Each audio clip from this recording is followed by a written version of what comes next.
नमो अरिहन्ताणं नमो सिद्धाणं नमो आयरीयाणं नमो उवज्झायाणं नमो लोये सव्वसाहूणम् येनात्मा बुध्यतात्मैव परत्वेनैव चापरम् अक्षयानन्तबोधाय तस्मै सिद्धात्मने नमः।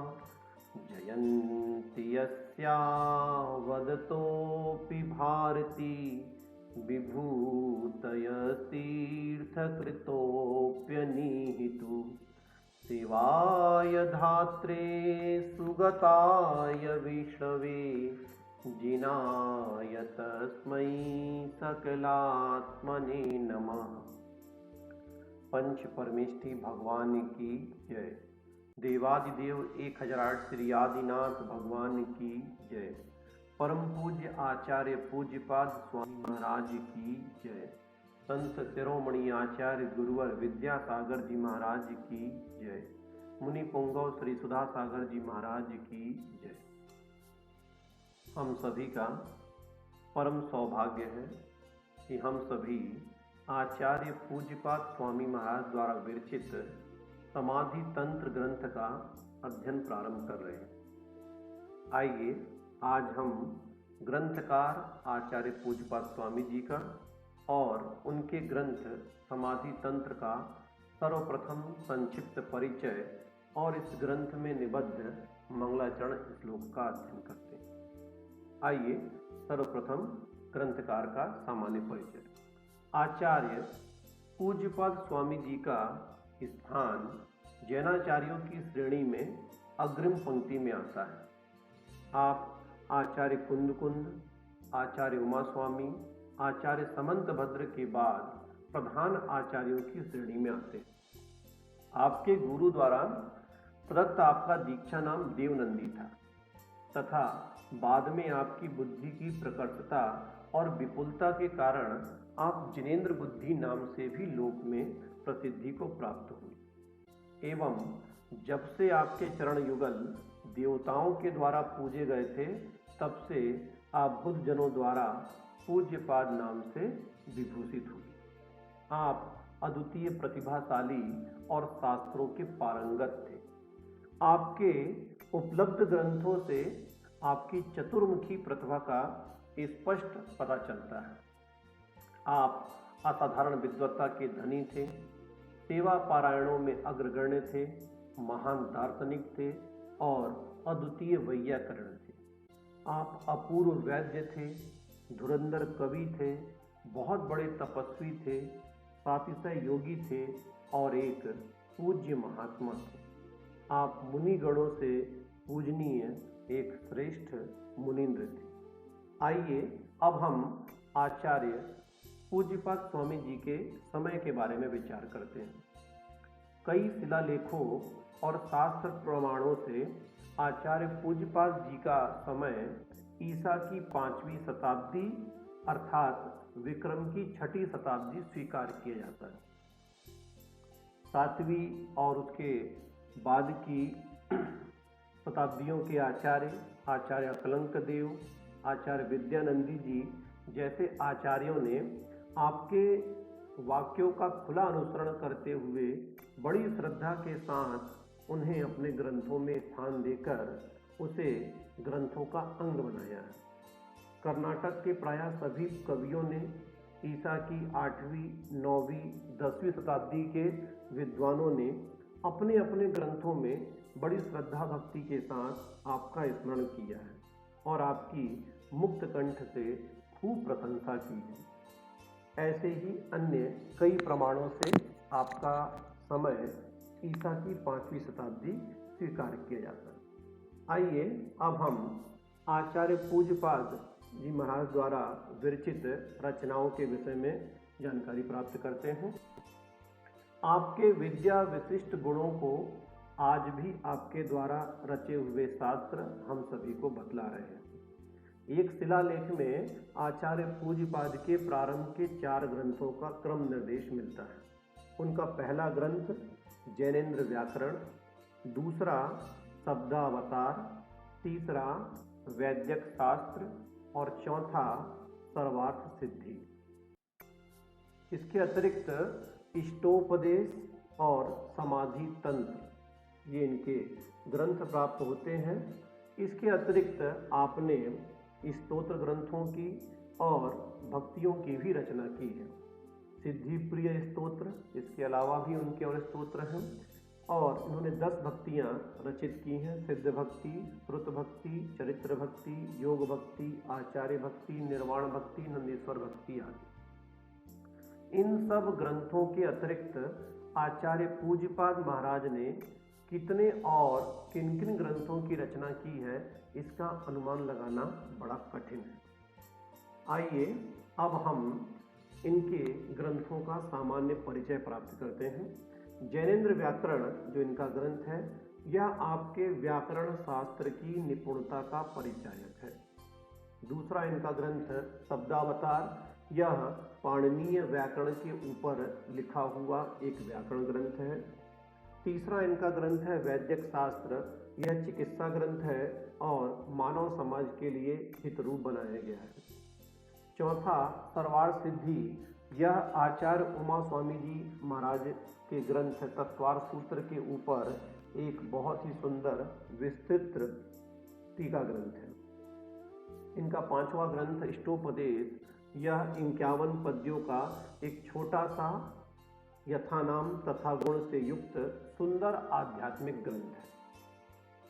और समाधि तंत्र ग्रंथ जो कि हमारा प्रकृत ग्रंथ है। आइए इस ग्रंथ का हम परिचय प्राप्त करते हैं। जैनागम में अध्यात्म विषय के कितने ग्रंथ उपलब्ध हैं, उनमें यह छोटा सा संस्कृत भाषा में निबद्ध ग्रंथ अपनी खास विशेषता रखता है। जहाँ तक आचार्य पूज्यपाद महाराज की क्या विषय है, तो उसमें उनकी यह अंतिम कृति स्वीकार की जाती है। यह ग्रंथ 105 पद्यों में निबद्ध है, जिसमें दूसरा पद्य वंशस्थ छंद में, तीसरा उपेंद्र व्रजात छंद में, अंतिम पद्य वसंत तिलका छंद में तथा शेष सभी पद्य अनुष्टुप छंद में निबद्ध है। इसमें थोड़े ही शब्दों द्वारा सूत्र रूप से अपने विषय का अच्छा प्रतिपादन किया गया है। ग्रंथ की प्रतिपादन शैली बहुत ही सरल, सुंदर और हृदयग्राही है। यह ग्रंथ जो है, इस ग्रंथ में शुद्धात्मा के वर्णन की मुख्यता है और यह वर्णन आचार्य पूज्यपाद महाराज ने आगम, युक्ति तथा अपने अंतःकरण की एकाग्रता द्वारा संपन्न स्वानुभव के बल पर अच्छी प्रकार से किया है। इस ग्रंथ में आत्मा के बहिरात्मा, अंतरात्मा और परमात्मा ऐसे 3 भेद करके उनका स्वरूप समझाया गया है। इस ग्रंथ का मूल नाम समाधि तंत्र है तथा इसका अपर नाम समाधि शतक है। यद्यपि आचार्य पूज्यपाद महाराज ने ग्रंथ के अंतिम उपसंहार पद में ग्रंथ का नाम समाधि तंत्र शब्द का स्पष्ट उल्लेख किया। आइए अब हम इस ग्रंथ में निबद्ध मंगलाचरण श्लोक का अध्ययन करते हैं। सर्वप्रथम आचार्य महाराज ने सिद्ध परमात्मा को नमस्कार रूप यह मंगलाचरण किया है। आइए पहले इसका उच्चारण करते हैं और फिर इसका अर्थ समझते हैं। एनात्मा बुध्यतात्मैव परत्वेनैव चापरम् अक्षयानंत बोधाय तस्मै सिद्धात्मने नमः। एक बार पुनः। एनात्मा बुध्यतात्मैव परत्वेनैव चापरम् अक्षयानंत बोधाय तस्मै सिद्धात्मने नमः। आइए सर्वप्रथम इसका संधि विच्छेद करते हैं। एन आत्मा अबुध्यत आत्मा एव परत्वेन एव च अपरम अक्षय अनंत बोधाय तस्मै सिद्धात्मने नमः। आइए अब इसका हम अर्थ करते हैं। एन मतलब जिसके द्वारा, आत्मा आत्मा अबुध्यत जाना गया, आत्मा एव आत्मा रूप से ही। तो जिसके द्वारा आत्मा आत्मा रूप से ही जाना गया, और च मतलब और, परत्वेन एव च अपरम, अपरम परत्वेन एव, और अन्य पुद्गल इत्यादि तत्व जो है, पुद्गल इत्यादि द्रव्य जो है, अर्थात अन्य कर्मजनित मनुष्यादि पर्याय रूप जो पुद्गल है, उसको परत्वेन एव पर रूप से ही जाना गया।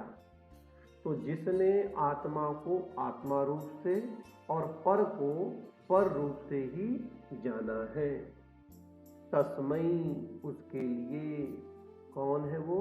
अक्षय अनंत बोधाय सिद्धात्मने, उस अविनाशी अनंत ज्ञान स्वरूप सिद्धात्मने सिद्ध परमात्मा को नमः नमस्कार हो। तो यहाँ पर आचार्य पूज्यपाद स्वामी महाराज ने ग्रंथ में सर्वप्रथम सिद्ध परमेष्ठी भगवान को नमस्कार किया। यहाँ पर आचार्य पूज्यपाद स्वामी महाराज इस श्लोक के पूर्वार्ध में मोक्ष का उपाय और उत्तरार्ध में मोक्ष का स्वरूप बतला रहे हैं, तथा सिद्ध परमात्मा रूप इन इष्ट जो हमारे देव हैं उनको यहाँ पर वे नमस्कार कर रहे हैं। इस संसार के सभी प्राणी सुखी होना चाहते हैं और सुख निराकुल पने में है, और इस संसार में कहीं भी निराकुलता नहीं है। वह निराकुलता कहाँ है? वह निराकुलता मोक्ष में है। इसलिए आचार्य यहाँ पर उस सुख रूप मोक्ष का उपाय यहाँ पर बता रहे हैं कि हम अपनी आत्मा को और अन्य पदार्थों को पहचानें और उनमें भेद विज्ञान करें। आत्मा को आत्मा रूप जाने और अन्य द्रव्य को अन्य रूप जाने। जब यह भेद विज्ञान हमारे अंदर में होगा, तब हम उस मोक्ष पद को प्राप्त कर पाएंगे। लेकिन 8 कर्मों से सहित होने के कारण और उसमें भी प्रधान मोहनी कर्म के कारण, मोह के कारण, पर वस्तुओं के प्रति जो हमारा मोह है, उस मोह के कारण हम अपनी आत्मा का कल्याण नहीं कर पा रहे हैं। पर वस्तुओं के प्रति जो हमारी ममत्व परिणाम की लालसा है, भावना है, वह ही हमें उस मोक्ष के मार्ग पर आगे नहीं बढ़ने दे रही है। मोह के कारण हमारी रुचि, हमारी श्रद्धा पर पदार्थों के प्रति ही बनी हुई है। हम उसे ही अपना हितकारक समझते हैं और आत्मा के लिए जो उपकारी है उसे दुखदायक समझते हैं। जैसे ज्वर से पीड़ित व्यक्ति को सब कड़वा कड़वा मालूम होता है, उसी प्रकार से जब तक हमारी आत्मा में यह मोह मिथ्यात्व रहता है, तब तक हम आत्मा के उपकारक मोक्ष का उपाय नहीं कर पाते। इसलिए हमें अपनी मोह को कम करते हुए और अपनी श्रद्धा, अपनी रुचि उस मोक्ष मार्ग के ऊपर करनी चाहिए और वास्तव में सम्यक दर्शन, सम्यक ज्ञान और सम्यक चारित्र रूप रत्नत्रय की प्राप्ति करते हुए मोक्ष की प्राप्ति करना चाहिए। रत्नत्रय की परम प्रकटता से ही कर्मों का दृढ़ बंधन छूटता है और आत्मा मोक्ष को और अपने वास्तविक स्वरूप को प्राप्त कर लेता है। क्योंकि आचार्य महाराज का यहाँ पर परम उद्देश्य उनका मोक्ष की प्राप्ति करना है, इसलिए जिन्होंने वास्तव में पूर्णता और कृत्यता को प्राप्त कर लिया है, इसलिए ऐसे सिद्ध परमेष्ठी को उन्होंने यहाँ पर सर्वप्रथम नमस्कार किया। आइए अब हम इस श्लोक के दूसरे मंगलाचरण का अध्ययन करते हैं, जिसमें उन्होंने अरहंत परमेष्ठी को अर्थात सकल परमात्मा को नमस्कार किया है। आइए सर्वप्रथम इस छंद का उच्चारण करते हैं। जयन्ति यस्या वदतोऽपि भारती विभूतयस्तीर्थकृतोऽप्यनिहितो शिवाय धात्रे सुगताय विष्णवे जिनाय तस्मै सकलात्मने नमः। एक बार पुनः। जयन्ति यस्या वदतोऽपि भारती विभूतयस्तीर्थकृतोऽप्यनिहितो शिवाय धात्रे सुगताय विष्णवे जिनाय तस्मै सकलात्मने नमः। आइए इसका संधि विच्छेद करते हैं। जयन्ती यस्य अवदतः अपि भारती विभूतयः तीर्थकृतः अपि अनिहितुः शिवाय धात्रे सुगताय विष्णवे जिनाय तस्मै सकलात्मने नमः। आइए सब अर्थ देखते हैं। यस्य, ऊपरी लाइन में देखिए दूसरा शब्द लिखा है यस्य, फिर दूसरे चरण में लिखा है तीर्थकृतः। तो जिस तीर्थंकर देव की, तीर्थकृतः तीर्थंकर देव की, तो जिस तीर्थंकर देव की अवदतः अपि, अवदतः अपि अर्थात न बोलते हुए भी, और फिर लिखा है अंत में अनिहितु अपि, अनिहितु अपि अर्थात इच्छा से रहित होते हुए भी, इच्छा से मतलब इच्छा से भी रहित होते हुए भी। तो जिस तीर्थंकर देव की इच्छा से भी रहित होते हुए और न बोलते हुए भी भारती विभूतया, वाणी छत्रत्रय आदि विभूतियां, अष्ट प्रातिहार समौसण आदि विभूतियां जयंती जय को प्राप्त होती हैं। तस्मई, नीचे लिखा हुआ है तस्मई, उस शिवाय, उस परम कल्याणकारी शिव को, धात्रे, धात्रे मतलब विधाता, उस सन्मार्ग के उपदेशक विधाता को, सुगत, सुगताय, उस सुगत के लिए अर्थात सद्बुद्धि और सद्गति को प्राप्त सुगत को, विष्णवे, केवल ज्ञान के द्वारा समस्त चराचर में व्याप्त होने वाले उस विष्णु को, और जिनाय अर्थात कर्म शत्रुओं को जीतने वाले जिन अर्थात जिनेन्द्र को, सकल आत्मने ऐसे सशरीर शुद्धात्मा सकल परमात्मा को नमः नमस्कार हो।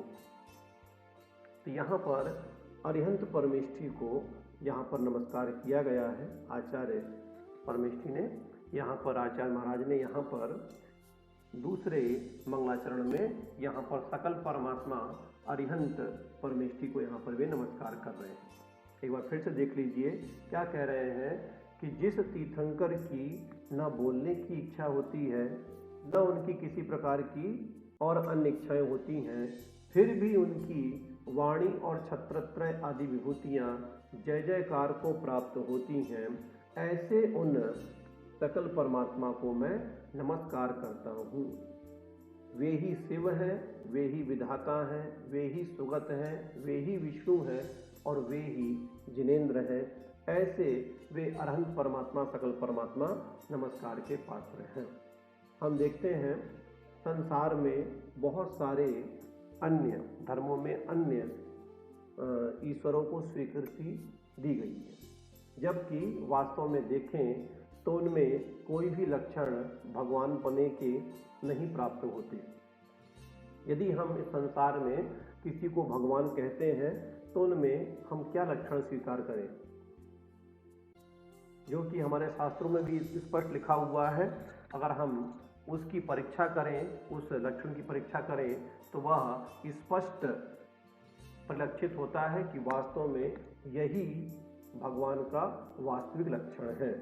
अर्थात जैसे हम देखें कि जिसमें ज्ञान की पराकाष्ठा हो, अर्थात जो ज्ञान में सर्वोत्तम हो, सर्वोच्च पद जिसने ज्ञान का प्राप्त कर लिया हो, अर्थात जो सब कुछ जानने वाला हो, अर्थात जो सर्वज्ञ हो, ऐसा कोई है, वह मेरे लिए भगवान है। और हम देखते हैं कि सभी में कोई ना कोई दोष होते हैं, तो जिसमें कोई भी दोष ना हो, जो समस्त प्रकार के दोषों से मुक्त हो, जो 18 दोष ज्ञान ने बताए हैं, उन दोषों से जो मुक्त है वह मेरे लिए, अर्थात जो वीतरागी है, समस्त दोषों से रहित है, वह मेरे लिए ईश्वर है, भगवान है। और जो सभी संसारी जीवों को किसी प्रकार का भेदभाव न करते हुए समस्त संसारी जीवों को जो हित का उपदेश देता है, वह ऐसा जो उपदेशक है वह भगवान है। तो ये जो 3 लक्षण है, वीतरागी, सर्वज्ञ और हितोपदेशीपना, ये वास्तव में हमारे जिनेंद्र देव में ही हमको दिखाई देते हैं। अन्य देवों में ये लक्षण हमें देखने को प्राप्त नहीं होते। तो अन्य दर्शन वाले जिन को भगवान स्वीकृत करते हैं, वे जो शब्द हैं, वे जो उनके गुण हैं, वे भी हमारे भगवान में स्पष्ट परिलक्षित होते हैं। जैसे शिव का मतलब होता है कल्याण करने वाला, तो हे भगवान आप ही परम कल्याणकारी हो, इसलिए आप ही शिव हो। धाता का यहाँ पर अर्थ दिया हुआ है कि जो सबको सन्मार्ग बताने वाला होता है, वह सन्मार्ग के उपदेशक, तो हे भगवान आप ही हो, इसलिए आप ही विधाता हो। अन्य दर्शनों में एक सुगत को स्वीकार किया गया है। सुगत का मतलब होता है कि जो सद्बुद्धि और सद्गति को प्राप्त है, तो हे भगवान आप ही सद्बुद्धि और सद्गति को प्राप्त हैं, इसलिए आप ही सुगत हैं। और आप ही विष्णु हैं, क्योंकि आप चराचर में व्याप्त केवल ज्ञान के द्वारा समस्त पदार्थों को जानने वाले हैं। और जिनाए आपने कर्म शत्रुओं को जीत लिया है, इसलिए हे भगवान आप ही जिन अर्थात जीतने वाले जिनेंद्र हैं। इस प्रकार से हे भगवान आप ही हमारे लिए सकल परमात्मा है, उनको मैं यहाँ पर नमस्कार करता हूँ। ऐसा दूसरे मंगलाचरण में आचार्य पूज्यपाद देव ने यहाँ पर नमस्कार किया। चलिए, तो आज के इन मंगलाचरण के 2 श्लोकों को हमने अच्छे से समझा, उनका उच्चारण समझा और उनका अर्थ समझा। अब अगली कक्षा में हम आगे के श्लोकों का अध्ययन करेंगे। तब तक के लिए आप सभी को मेरा सादर जय जिनेंद्र।